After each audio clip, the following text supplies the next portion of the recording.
An Egyptian scroll preserved in the British Museum proves that the biblical giants actually existed. This finding has been presented by the New York Post, generating a great stir in sensationalist media. However, it is important to analyze the information carefully.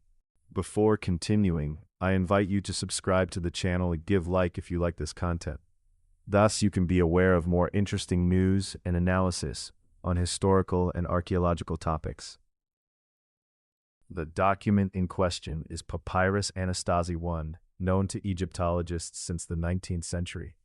Acquired by Giovanni Anastasis in 1839, it is now part of the collections of the British Museum.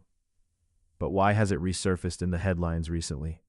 The reason is found in a group called Associates for Biblical Research, ABR. This organization is dedicated to defending the historicality of the Bible from a creationist perspective. Its aim is to find archaeological evidence that supports Bible accounts. The ABR has focused its attention on Papyrus Anastasi I, as it mentions a people described as extraordinarily high. However, before reaching conclusions, it is essential to understand the context of the text. Papyrus Anastasi I is a satirical literary exercise of the Ramesida period. It is not a military report or historical account, but a fictional letter where a scribe ridicules his colleague. The text is full of sarcasm and exaggeration. In this context, mention is made of the Shosu, a nomadic village that lived east of the Nile Delta. The text indicates that its members measured between 4 and 5 cubits, equivalent to heights higher than the average of the time. The advocates of literal reading see in this a reference to giant men, supporting Old Testament accounts.